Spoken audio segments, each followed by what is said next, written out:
Good morning, good afternoon, good evening, and wherever you are in the world, and it seems as I look at the statistics that people are literally listening all over the world, which is an amazing thing. It's absolutely fantastic to have you on this episode of Leadership Bites.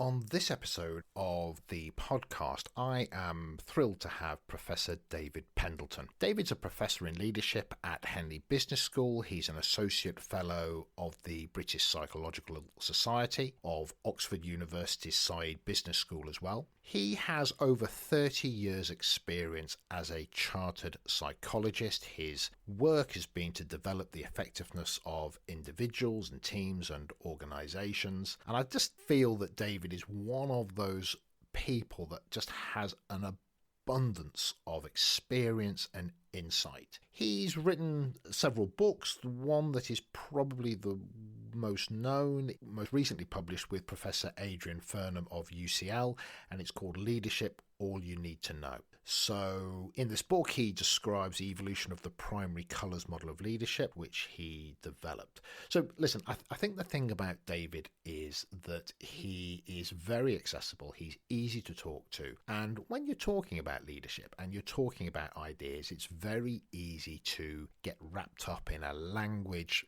that is very much geared towards sometimes people kind of validating how much they know. And what I like about David is he doesn't do that. He's just really engaging, really accessible, and just straight off the bat was somebody who I felt I could have a genuine conversation with, and enabling a really adult conversation which has got humour in it and has got some curiosity in it, and we were swapping ideas along the way. So great conversation, really engaged with him, and I think that's going to come through loud and clear on the episode. So without any further ado, crack on and listen to it. And of course, if you want to go onto the YouTube channel or you want to hop onto the website livingbrave.com, you can actually watch the video of the session. So let's get on with it. Welcome to Leadership Bites with myself, your host, Guy Bloom. This is a leadership podcast where I have conversations with colleagues, I chat with guests, and sometimes there'll be just me talking. You can connect with me at livingbrave.com, and when you enjoy the episode, subscribe and please tell everyone. Have you noticed that I've got a light shining out of my head? I did. I actually thought that was just your natural aura. Well, it is. There's no electricity there. No, that's what I thought. He's actually in a dark room, but just his natural incandescent style is coming through. So listen, David, it is absolutely, we'll go into character now, you see, as they say, but it is absolutely fantastic to have you on this episode of Leadership Bites. Welcome. Pleasure. Nice to be with you. I'm glad you said that and you hadn't come on the wrong call. So that's always a good start. So listen, David, I've done a little intro on the podcast, which I always do just to set the scene. But for those who are watching on video, they won't have got that. So it's really great just to get a sense of who you are, what you do, and what you focus on. Be lovely to hear that. Sure. Where would you like me to start, Guy? I'm happy to be as open. I think just the job that you have now, the effort, the roles that you inhabit today, and then we'll go back into the past. But just right now, so much there, the essence of the roles that you inhabit and the organisations that you work with. Fine. I have to start with a couple of thoughts, though, if I may.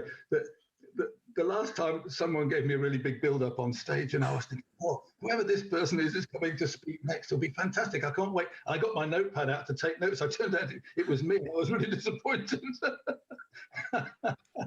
and my great friend Adrian Furnham, who's one of my co-authors, he always says, he said, David and I are called gurus, but only by people who can't spell charlatan, so I felt crestfallen at that point as well. So, self-deprecation goes a long way.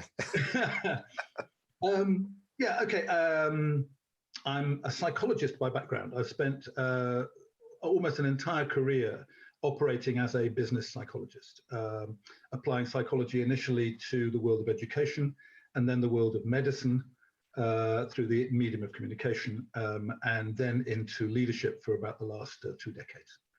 I'm now professor in leadership at Henley Business School, and I'm also an associate fellow at Oxford as well. Boom. That's fantastic just there. So and that's why I reached out to you for the roles that you inhabit and that background. So I often say on these things that to hear somebody's journey to the position that they inhabit is a massive part of why I might listen to somebody, because they bring that experience and that insight through their own experiences. So, we could all kind of offer our stories, but it'd be great just to have that journey of, I was born in a forest, and but I made my way. But however you got to where you are today, and whatever you're willing to offer out within that context, before I ask you other questions around it, it'd be lovely to hear that. Yeah, it's interesting. You put me in mind of that sort of slightly tearful celebration that Lewis Hamilton had on winning his 7th World Championship, saying, "Tell people that they can make it." Well, in a sense, in a much lesser version of it, that's my story. I was born into a home in which no one had been to university. It was a very simple, straightforward home. Decent people, loving parents, and all of that, but no one had really had the benefit of much education. And yet my folks, and I'm an only child, my folks really fundamentally believed in education. They somehow thought that was a route to success.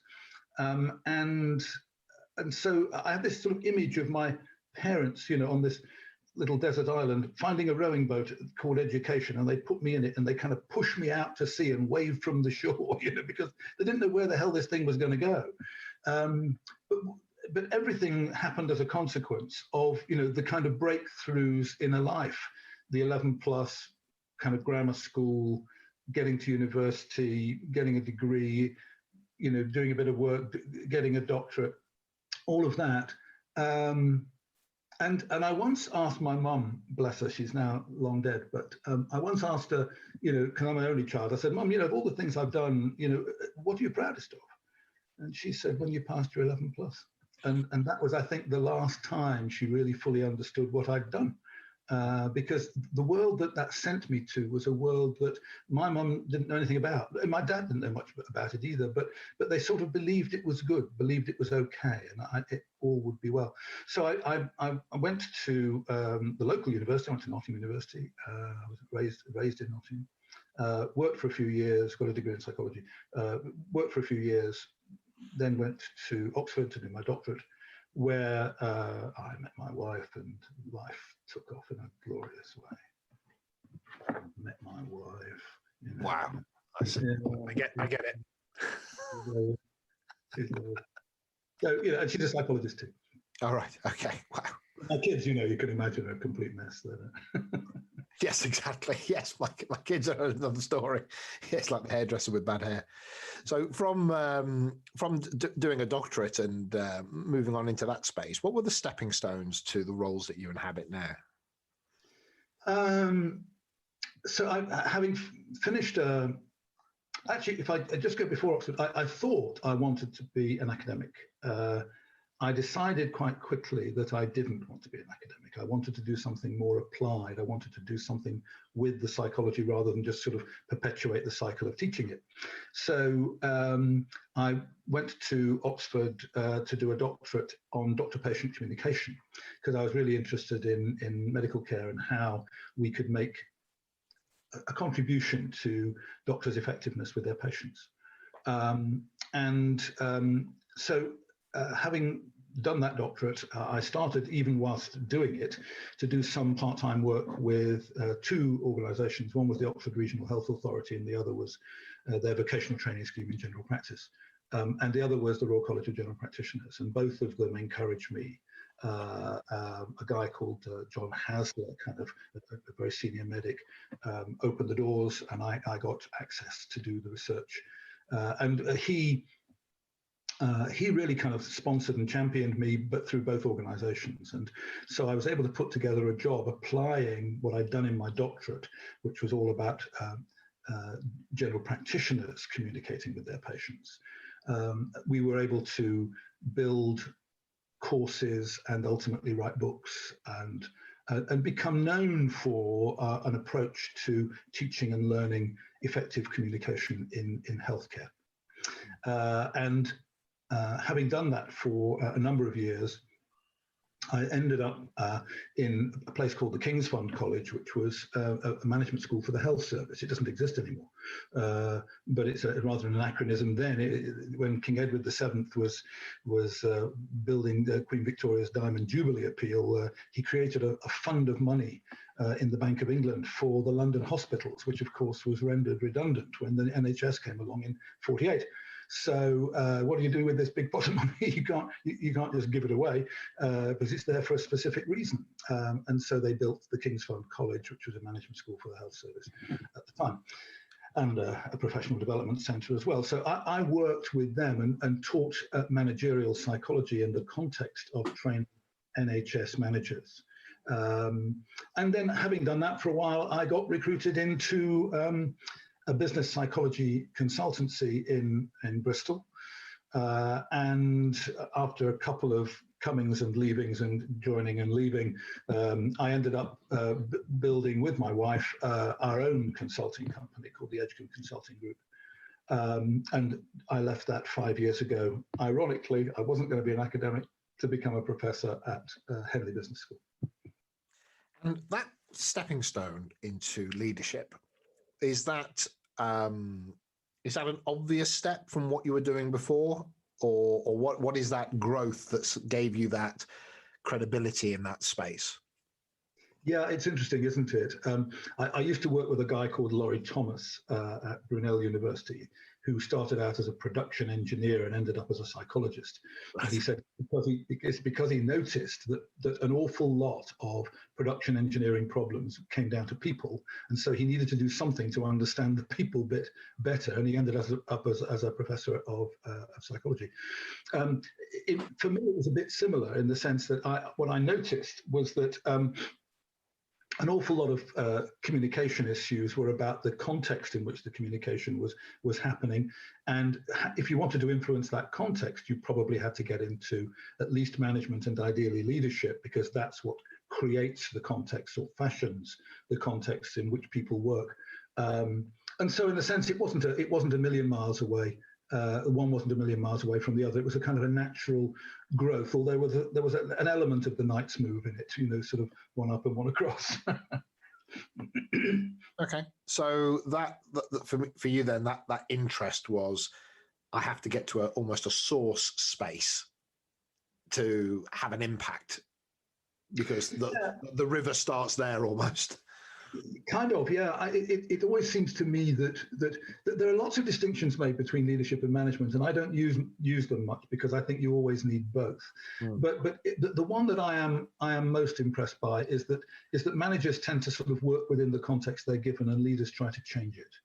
And I think that idea took me to, if we want to do something about the effectiveness of any organisation or professional group, you've probably got to touch leadership issues at some point. So I found myself naturally graduating, particularly working with developing NHS managers. If you're going to try and make a difference to the NHS, you have to get into issues of leadership. So your daily focus now, if you left that sort of space and you've gone into the Royal and Henley, etc. Are you running programs? Are you doing one-to-one work? Are you working with organisational teams? What's your day look like in essence? Well, I don't work full-time at Henley. I also do some consulting, although I'm trying not to work full-time anymore. Right. So I work at all three levels. I work at the individual level, the team level, and the organisational level. But when I'm working at the organisational level, I'm usually working with the top team. So you could see that as a team intervention, if you like, because of course what I've realised is that in a sense organisations are simply aggregations of people with a business model, and so what I'm trying to do is to influence the human element of that. At Henley, I focus on executive education. I asked when being interviewed for the job, I said, look, I really don't want to teach students. I've nothing against students. I was one myself. But I want to work with those people for whom there's a short and direct connection between what they learn one day and what they can apply the next. And so I'm happy to say that Henley have given me the opportunity of focusing entirely on executive education. So I don't teach on degree programs unless I can help it. I teach short, intensive exec programs. Sometimes I'm the course director, sometimes I'm a contributor. Yeah. I teach really around three major issues. One is leadership. The second is psychology in leadership, and usually that focuses on personality. And the third is about resilience. It's about sort of coping with pressure.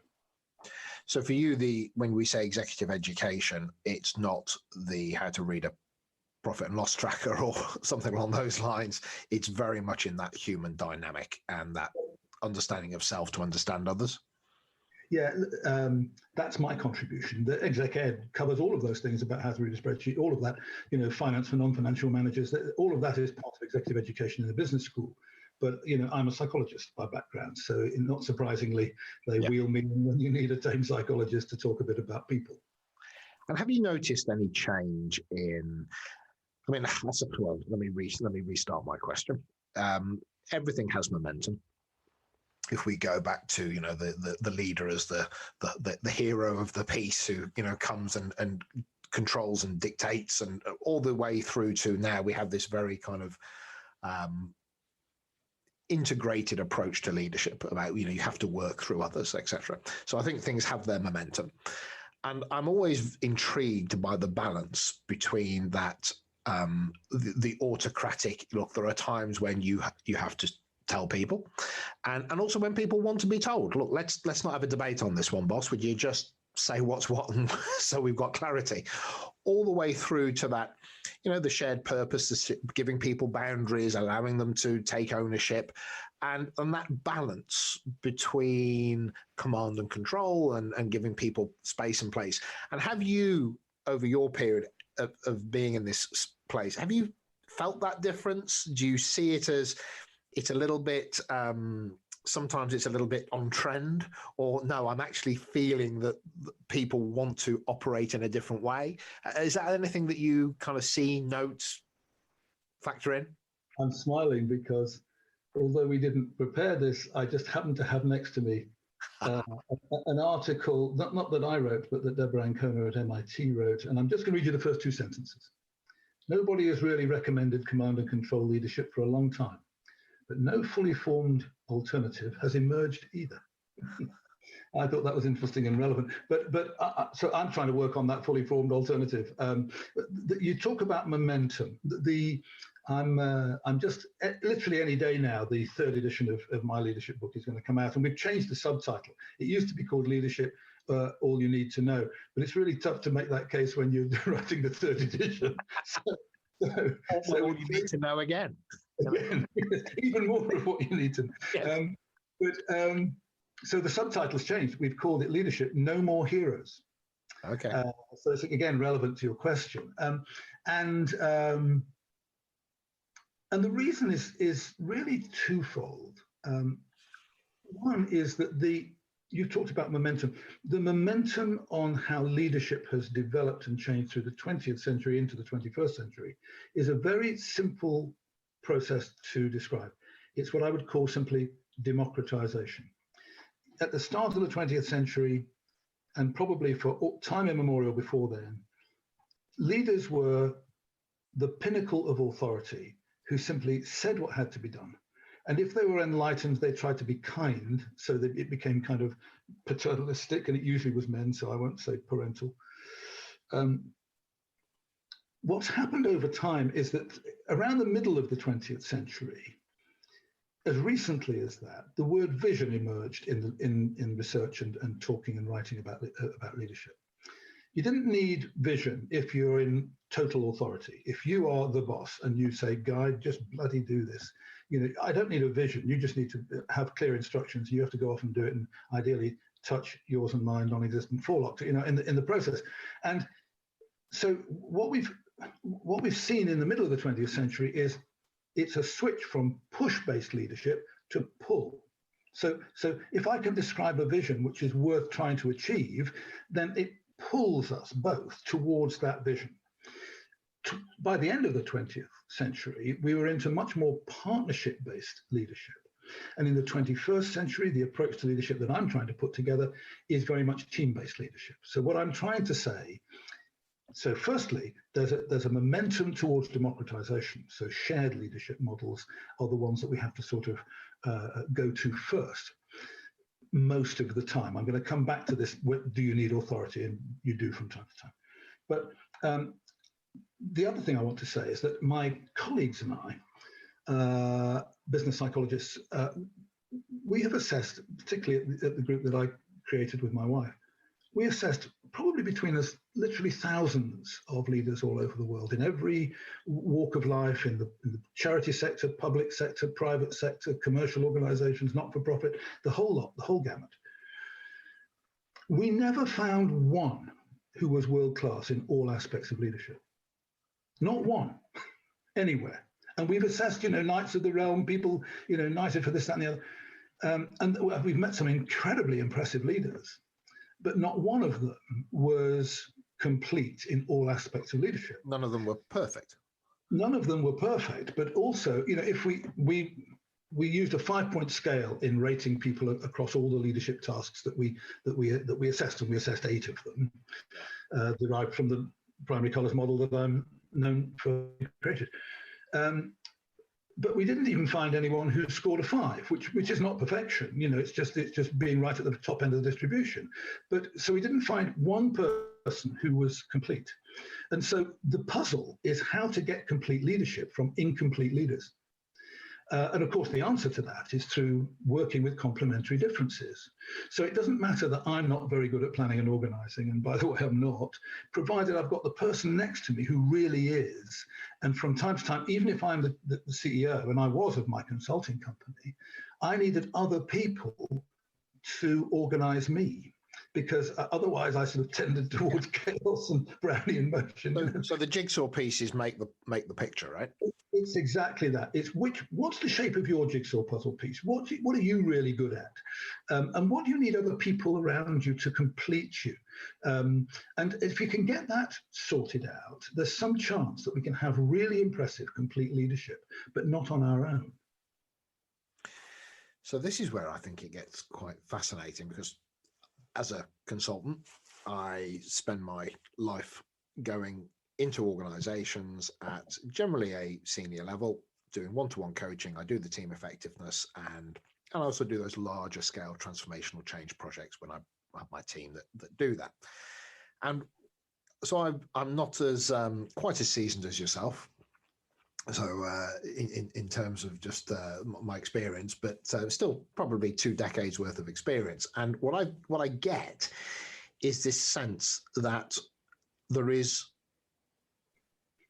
I don't know if I'm going to use the word excellence, but there are people that are, who are excellent at their job. And as you say, they're not the perfect human being, but, they have a bloody good executive assistant, for example, who is actually paid an absolute fortune because that individual needs somebody, as you say, to schedule them, because they recognize, that is not my space of expertise. So they do have the seniority and the capacity to build a support mechanism around them for them to be great.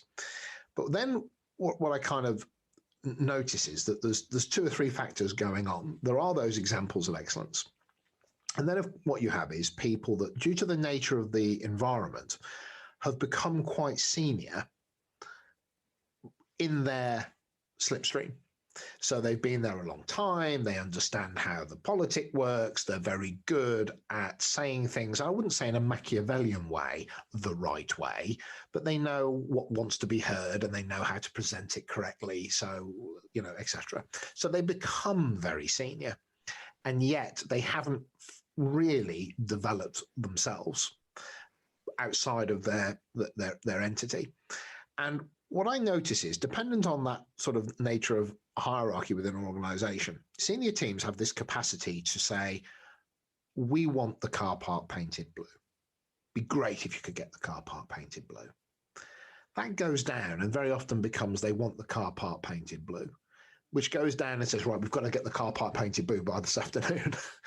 And there is this kind of the weight of seniority that, almost that, will somebody please rid me of this damned priest, i.e. somebody said something, and at a very senior level, what I noticed, one of the big disconnects is their perception of the weight of their words, because they live in quite a strong bubble of wanting to do the right thing. They're full of integrity. They're very vision-led. They want to have a culture that they can be proud of. They're good people trying to do good things. And yet there's a disconnect between their understanding sometimes of what then happens when their thoughts leave the room, and the impetus that gets, or the aggression that can be attached to a request. Well, I want it by this afternoon for them. And I just wonder how the learning that you offer, or how maybe you overcome or even consider, it's not almost sometimes what they're thinking and doing, it's the people below them. Because very often at a senior level, they are of the right stuff. They are good people, but they lose that disconnection, I sense, between that control they have over the dynamic of what they're being presented upwards as to the way things are. So a long sort of statement from me there, but I'm trying to get across a big thing there. I think you're getting really into the issue of culture. Yes. I think that what happens is that the people at the top end of the organisation, one of their jobs is to make sure that the culture in the organisation fits the purpose and direction that they're trying to take the organisation in. If you smile a lot but are really still quite authoritarian, you sort of want things done by Friday at 3:00 sort of thing, and don't mind pointing that out, the culture becomes either rebellious and the organisation fails, or the culture becomes compliant. And people kind of do not only as they're told, but as they believe they're being told, even if they're not. They sort of, so you can build a compliance culture like that. But the most impressive leaders I've come across are people who try to build a culture in which they realize they're incomplete. They realize that, let's just deal with the top team for the moment. I'm not worried about the lower levels yet. But if I know, well, you probably know that I work with this 3-domain model of leadership, which is about the strategic, the operational, and the interpersonal domains. And that's why it's hard. It's hard because it's hard to be equally good in all 3 areas. And there are some good reasons why that is, but let's not go into those now. But if you're, let's say, naturally a strategist, a natural strategic thinker, and some people are, and they have a slightly torrid time when they're in junior levels because they're always trying to think about the future and the bigger picture and all of that, but they have to learn to do the kind of more anodyne things to get to those opportunities. So let's say you're a natural strategic thinker. The problem you've got is that you need the operational specialists and the interpersonal specialists to make your thinking complete. Not to come up with better strategic ideas, but when it comes to feasibility, if we've got strategic options to choose between, and I'm trying to figure out, is it better to go that way, or that way, you need to talk to an operational specialist quite rapidly, because they will talk to you about feasibility. They'll talk to you about how to do the things that you'd like to do, and the things which the operation, which the organization as a whole is more able to do more easily. And the interpersonal specialist will tell you, what are people most likely to buy into? What are they ready for? What will they get behind? What will they resist? Because they'll be more in touch with those things, because that's where their minds are, that's where their mindset is as well. So what I think about is you need to understand that as you get more senior, you don't need to become a strategist, but you do need to be a part of the strategy conversation.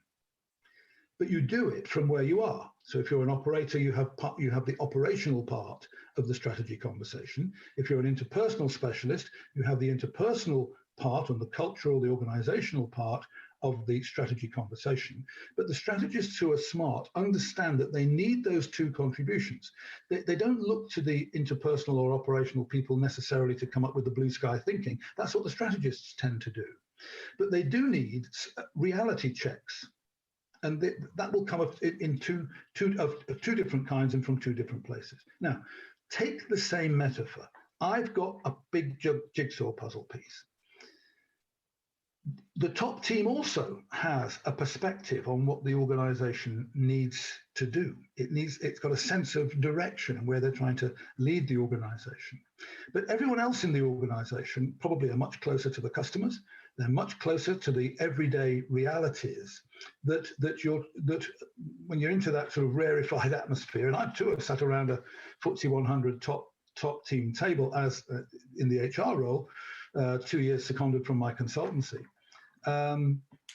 It gets a bit rarefied. You can lose touch with what's happening with everybody else. But if you build the kind of culture in which you genuinely believe that you need other people's perspectives to inform you, then, and if you're trying to build an innovative culture as well, you've got to be enabling as leaders. And enabling starts with enabling the conversation. So if you're 4 levels below me in the organization, but you think I'm being a real plonker and going in the wrong direction, you've got to feel that you can tap me on the shoulder and say, David, can I just have 2 minutes of your time? And I've got to say, usually, yes.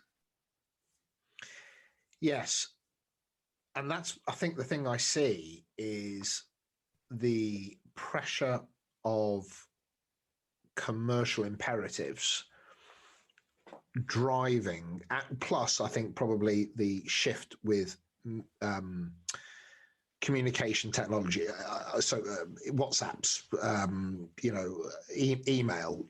I've got this little phrase which is, it used to be that people had to wait for you to return to work before they could have a conversation with you. Yes. And that's now not the sense. So, and there's something now about the promise of technology was it would make life easier. The reality is it's really sped everything up. So it's the same expectation. Well, it's a higher level of expectation so we can move faster. And it's almost a sense for me that, that feeling of running down a hill, and if you stop, you'll fall over. And I get this increased sense of momentum in organizations with greater expected timelines.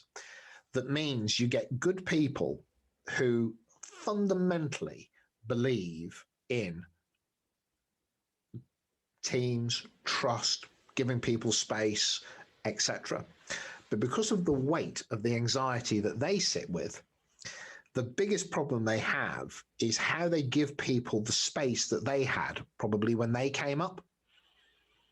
And one person said to me, he says, I realize I'm robbing people of their experiences. He says, because when I was younger, if it went wrong, you had a week to put it right. Now you've got 30 minutes. Yeah, but now every bugger knows about it within the hour and everybody wants an answer. So I now...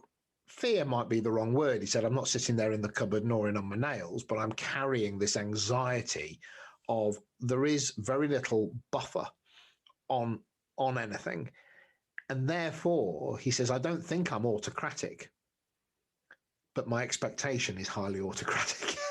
Well, what you're saying, I think, makes great sense. What you're saying is I'm not autocratic, but I might be anxious. And what that makes me is potentially impulsive. And also... I think that there are very few senior people who, if you think about the job they held before they became, sitting around the top table, the job they held before that, they probably are still amazingly skilled at, and the person who's just been promoted into that job, still the top guy probably can do that job better than they can. But I think that they're therefore, your values, your beliefs, they really matter here. So the first thing I'd say, but let me say something about anxiety first. Don't put extraordinarily anxious people into really senior jobs. They will make life torrid for themselves and for others. At least don't do it without equipping them to cope. Coping mechanisms exist. There are ways you can learn to cope with anxiety. So let's make sure that we're equipping even the chief exec to handle the pressures that he or she faces. And be very, very careful if you know you're going to put an extraordinarily anxious person into a top job, unless they are extremely intelligent and also extremely kind of warm and accommodating, you're asking for trouble. But the second thing I would say is, so let's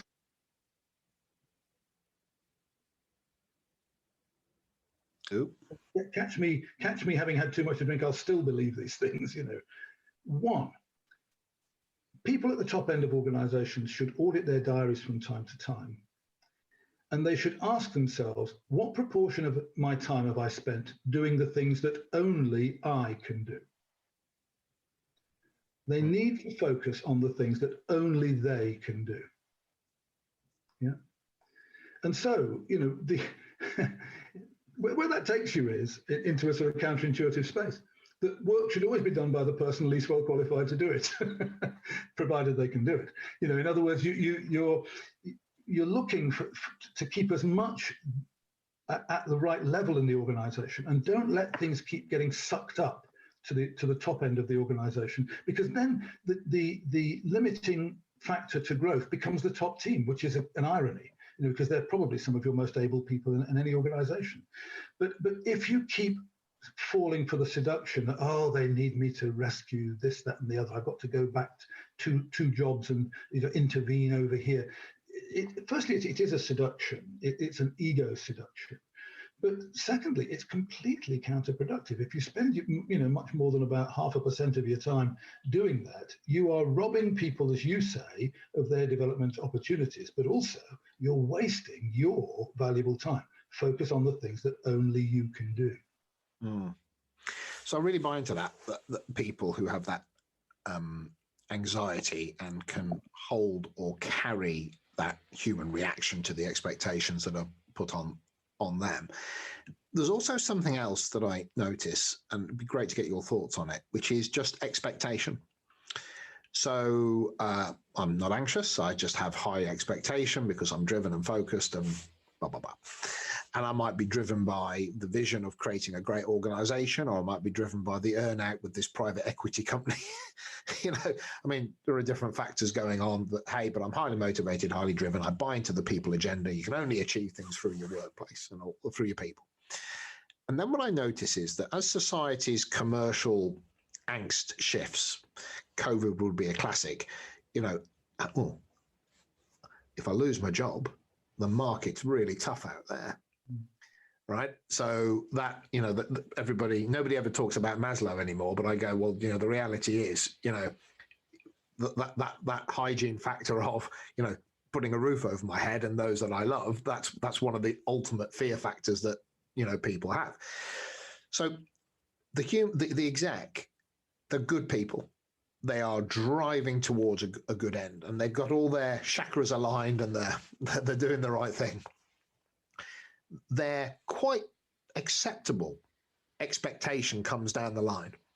And then we have a group of people who, dependent, you know, where they are on the distribution curve of house paid off, just got a new mortgage, new kid on the way, whatever it is. And depending on what's going on in the world, I sense have a greater level of fear around being seen to be valuable, and through their own doubts and fears, start to serve more than to be of service, because they're holding that anxiety. And that senior role likes the output. and then I think what happens is sometimes you have a culture of fear,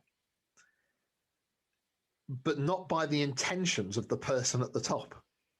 And I just wonder what your thoughts are about that, as in if you see it, because then how does a good person with high expectation, or a good team with good expectations, how do they then manage, almost in some respects, what people are doing to themselves, but then they become the arbiter of it because they like the output? I think you're talking about collusion here. Right. And it's frequently unintended, and many times, you know, not even noticed until someone calls it out.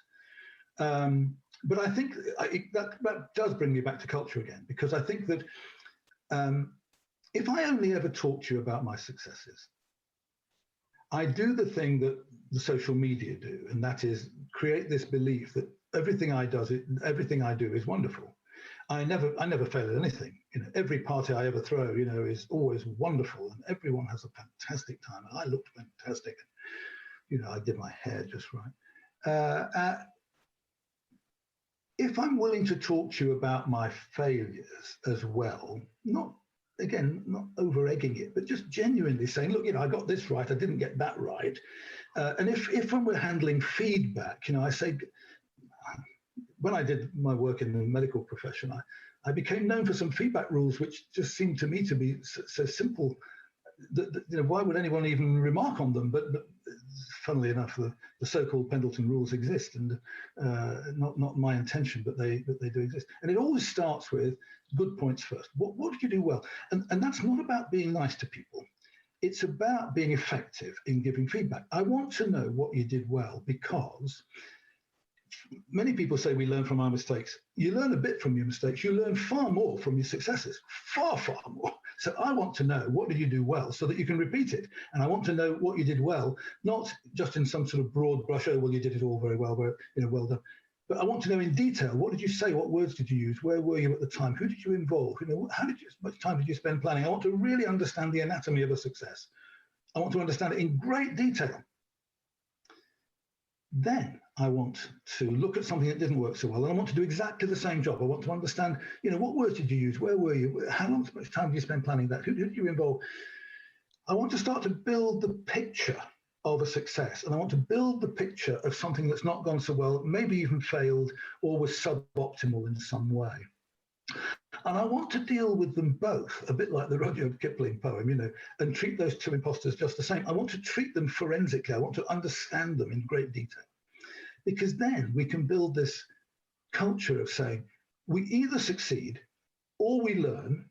And that's not just idle words. We've got really detailed methods for making sure that one or the other happens.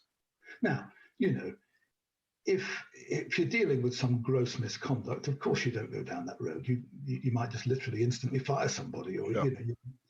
But 99 times out of 100, you're not dealing with that. You're dealing with everyday success and failure, and we all experience all of them. So the culture needs to be analytical. It needs to be understanding. It needs to start by being prepared to forgive, but not to forget, but to learn. So forgive and analyze. So we need to build those cultures so that people can face the fact that not any individual in any organization is perfect and totally equipped to deal with whatever it is they have to deal with. If we can get that idea, we'll find that we're human beings working with other human beings. Thank goodness for that.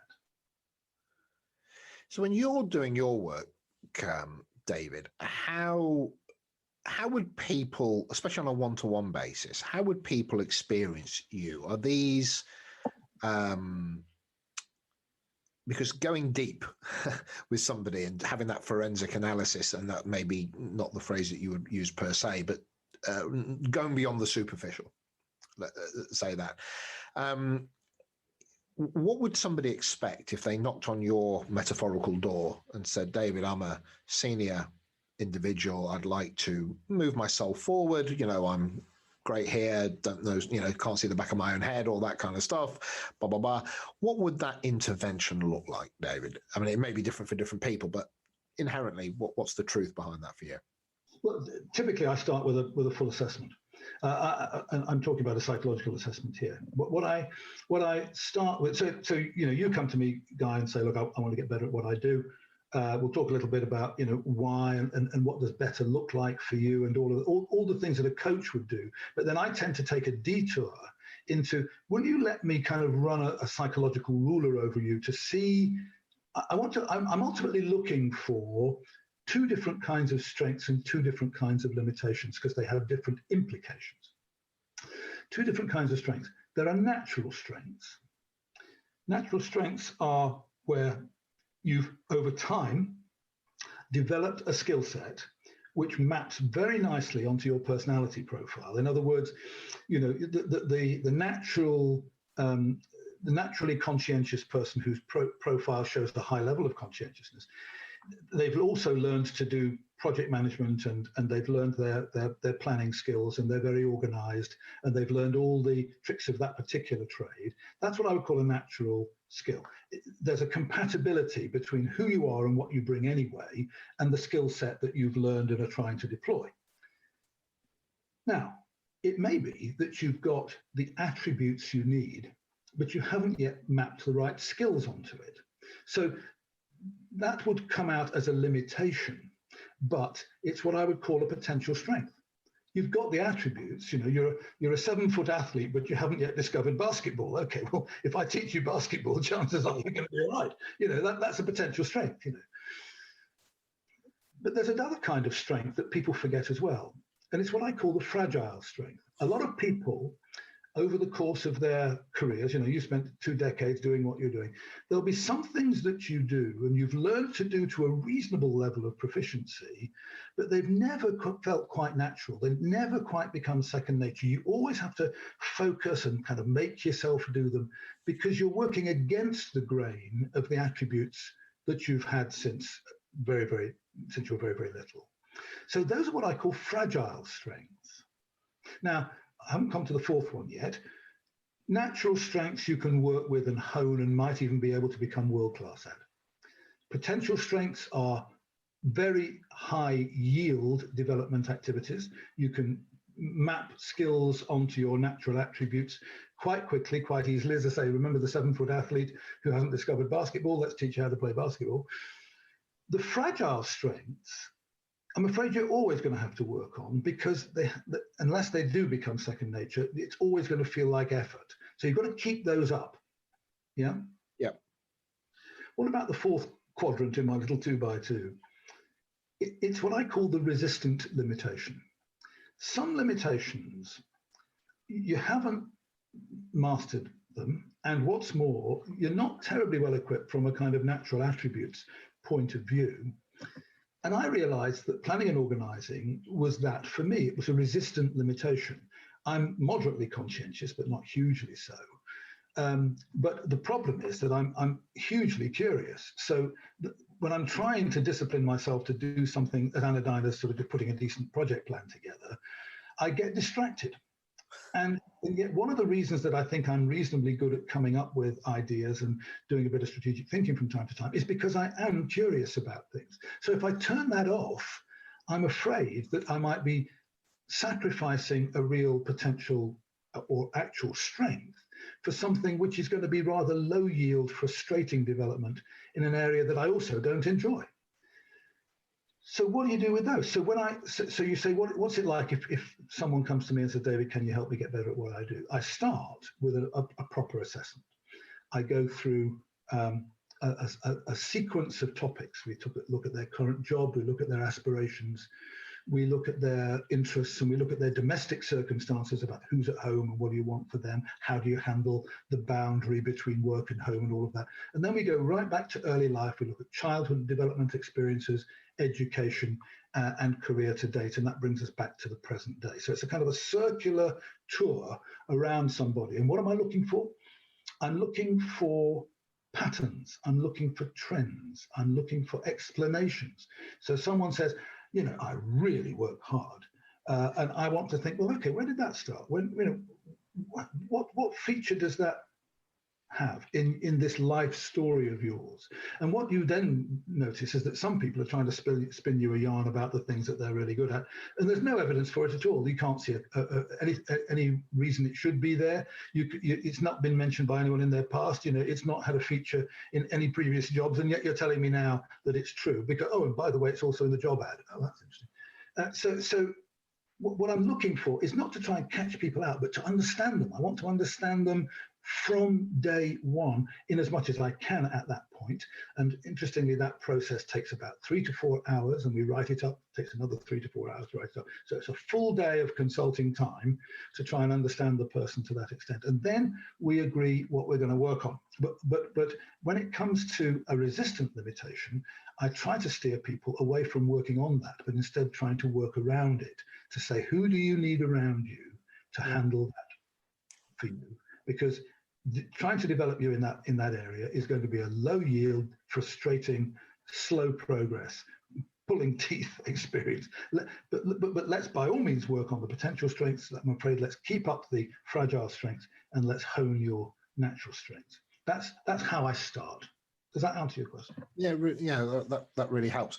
And in terms of profiling, do you sort of hang your hat on any particular assessments? I had Rain Sherman on, who's the Chief Science Officer for Hogan Assessments just recently, and that was just interesting, just listening to his perspective on things. So, yeah, do you utilise an external sort of system for that you're comfortable talking about, and why you may have selected that, actually, because it's such a smorgasbord of potential offerings in that field. I'm fascinated by what people use and why they've selected them. The Hogan measures are superb. They're excellent. Right. All of them. I don't use the Hogan personality inventory. I use the NEO. Okay. Which is a 5-factor inventory. But we also use the Hogan motives, values, and preferences index, and we also use the dark side measure, the Hogan Development Survey. So we're trying to do what Bob Hogan talks about, look at the bright side, the dark side, and the inside of personality. But we also use this semi-autobiographical interview as well. I like that a lot. Yeah, it really works. I mean, I've found it a pretty comprehensive set of investigative measures. And what do I use the psychometrics for? Well, psychometrics are helpful because, particularly the normed ones, because often people have beliefs about themselves, but they really can't judge how that compares with other people. So to quote one guy who should remain nameless, but was the most delightful chap. He was a general counsel of a big organization. And he said, I always knew I was a bit eccentric, but I didn't realize I was that weird. It's because what I had to feed back to him was that he was right at the end of the distribution on a couple of things that made him almost kind of quirky. And he said he always knew he was a bit different, but he didn't realize the extent of it. And that's what the normed measures can tell you. And so those are the measures I use, but I'm a believer in the 5-factor model, and of course the Hogan Personality Inventory does that. Interestingly, I think that the 5 factors are more obvious in the NEO than they are in the HPI, but I absolutely love what Bob and Joyce Hogan did, bless her. And I also want to be careful when you bring other people's names up, because if the other person has a different reaction to them, it could go either way. But I'm a bit of a Jordan Peterson fan, and he talks. So yeah, if you're not, then that's the end of that conversation. I think Jordan Peterson is an interesting man. I always think he's got a point of view that's worth listening to. I don't agree with everything he says, but then I don't even day to day with everything I say. Exactly, I'm very much in that camp. But I think just in terms of his verbal fluency and his absolute commitment to the craft of his own understanding, regardless of what his position is. I mean, he's got a verbal fluency and a rhetoric that people have obviously connected to greatly. But he's a 5-factor man. He's like anything else. He's kind of a waste of space, and I don't see the value of it. The truth of the matter is that literally, personality comes from the Greek word persona, meaning the mask, as you know, that Greek actors used to bring onto the stage to represent a different character. And literally since ancient Greece, people have been trying to figure out what personality is about. Well, personality theory has been all over the place for generations. I suppose it became kind of scientific in the early 20th century. I guess Ray Cattell and some of the statistical models, helped with that, and through Eysenck in the UK and all of that. But the truth is that people speaking about leadership, I started into the field of leadership literally at the turn of the millennium, around 2000. And people, when they talked about leadership, would stand up and proclaim that there are no personality correlates of good leadership. They just don't exist. And that's because of people like Stogdill and others who came up with these kind of endless lists of personal qualities. And I still remember Keith Grint running a session at Oxford once in which he said, tell me the attributes you need to be a really effective leader. And people tentatively offered one or two things, And by the end of it, he'd got about 50 attributes on the board. And so he said, so do you think anyone's got all those then? Yeah. And of course, the rhetoric was clear. This is a council of perfection and you're all over the place. Now, all of that changed around 2002, 2004 with two really important papers. Timothy Judge came up in 2002 and said, hey, if you get really clear about the leadership questions you're asking, and there are only two, who gets a chance to become a leader? It's called emergent leadership. And how effective are they when they get there? That's leadership effectiveness. So those are the two questions we're trying to predict. And let's look at the 5-factor model of personality, which had just come out about a decade earlier, I guess. Or maybe I think I'm roughly right. Once you focused on just a few aspects of personality and only two questions to do with leadership, what Timothy Judge demonstrated was you actually can find personality correlates of leadership. And Bob Hogan and colleagues confirmed that in 2004. So just a few years after I got into the field of leadership, a couple of really good psychologists said, let's focus on the 5-factor model. And as far as I can see, it's the one which seems to have the best empirical evidence base underneath it. Yes. There's a great consensus from most personality theorists that those 5 factors seem to work. And what's more, you get, in my field of leadership, you get interesting predictive validity as well. What could be better than that, you know? I think it's almost the point of, if you chase too many rabbits, you won't catch any of them. And yeah, that's it. I'm sure, of course, there are other contributing factors, but there just has to come a point where you have to put your energy into what you can handle. Yeah. Because I think the full buffet of, well, it'd be almost like saying, what makes a good parent? And then you list all the things on a flip chart and say, good luck. It's because it's overwhelming, all the things that you could put up there. So actually you have to say probably, what are the 5 or 6 things that if you did those right, your kid will actually not end up as a lunatic and as a contributor to society, and just concentrate on those 5, So I think those kind of, it comes to that capacity of the human being to be able to handle, especially when it comes to developmental things, that people have a day job. They're not sitting there like I or you might be, which is giving the vastness of thought that we do from 9 till 5 to these topics. So I've got to run a business and I've got to try and develop myself. And that's why some of the psychometrics, it's like Myers-Briggs, for example, which I'm a great fan of. I think it works perfectly well. But if you try and bring a team into learning Myers-Briggs and the 16 variables, and already they're like out.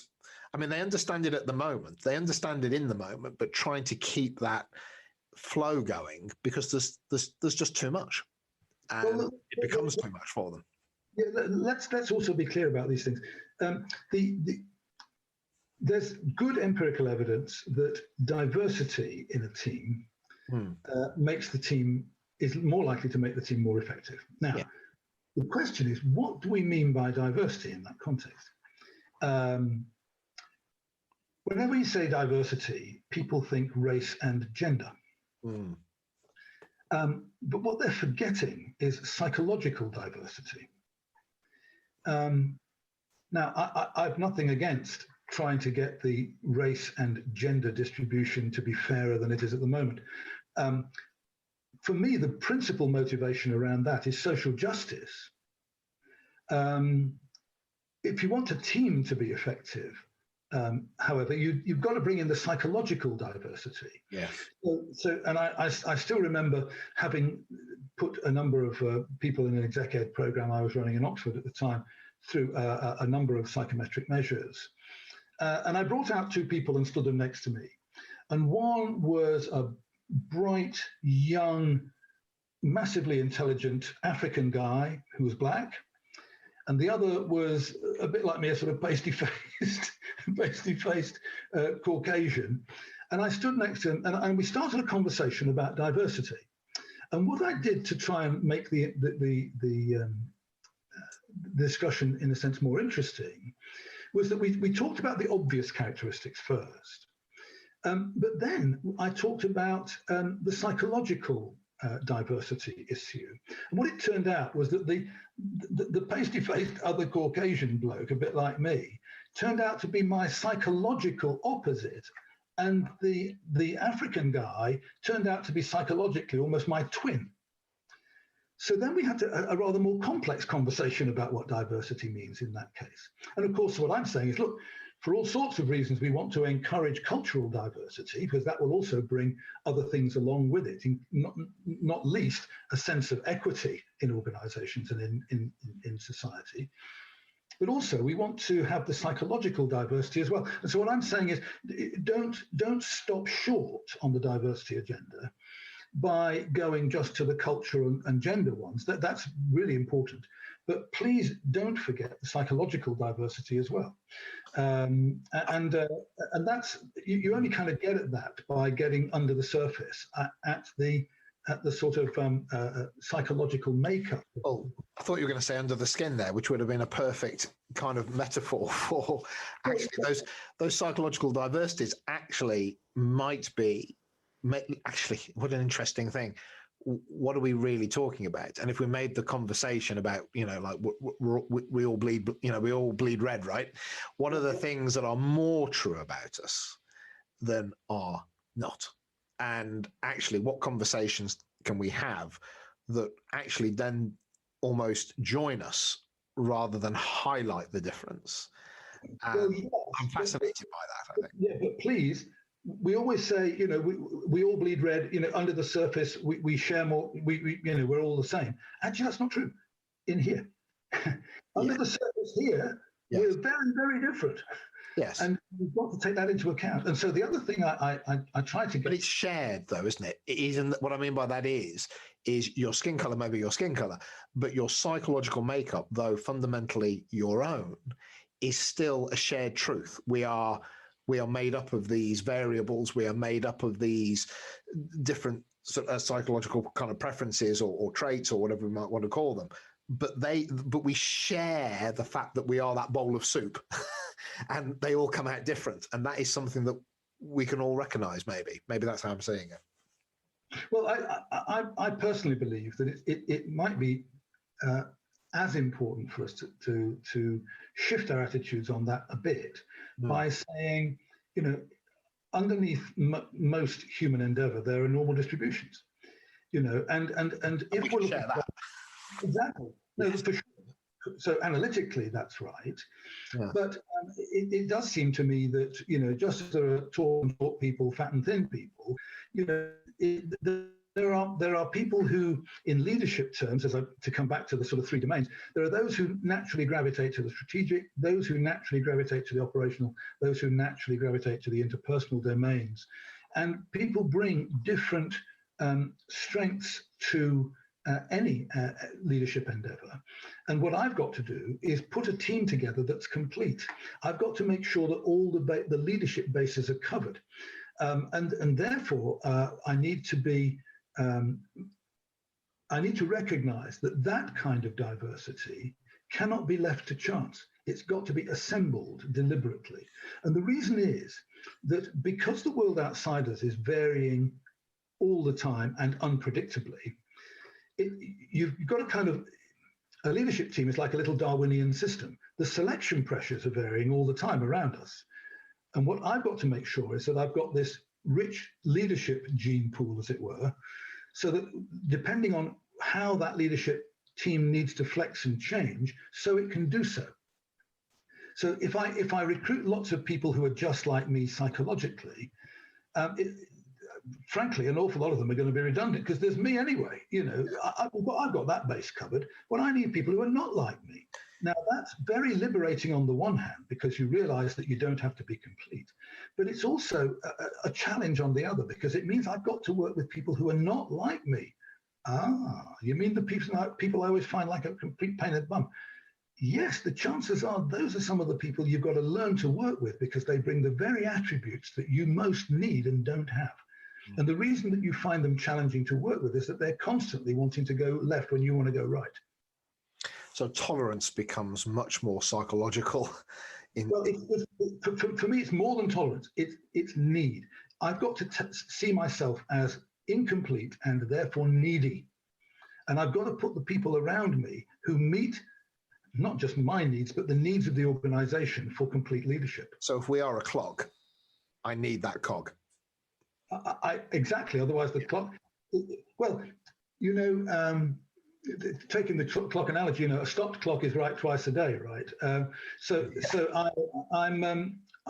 I'm very conscious that if all I ever have is people like me around me, then there'll be certain leadership tasks that we'll all absolutely enjoy no end, and we'd be really very, very good at. But woe betide the organisation that needs a different kind of leadership contribution, because I can't probably stretch to it. Well, I can try it, and I can fudge, and I can, make it look a bit like I'm doing it. But everyone knows that it's not really my natural game.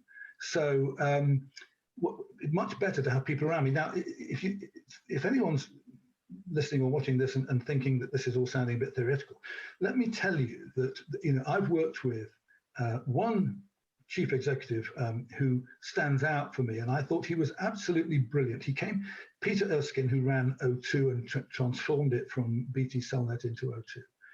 He came to Oxford having sold O2 to Telefonica of Spain, having transformed this organization. It was the most impressive story. And what he said was, I am a very good marketer, but I'm not the best strategic thinker. So the first person I put around me was a really good strategist. And he happened to have, may I say, someone who, in his finance director, was really, really good interpersonally. So what he'd done in those top three jobs is, there was Peter, who really was a deliver man, and this is what he told us. There was the strategy director, and there was the very interpersonally oriented finance director. They had all three leadership domains covered between the three of them, and they had other people in that leadership team as well. And what's interesting is that the finance director, who was the interpersonal specialist, was the guy who succeeded Peter when Peter left. But he'd understood this idea of, he's really good at certain aspects of leadership, world class, and he needs other people to be world class elsewhere. And that's what he did. That's exactly the way he ran his team.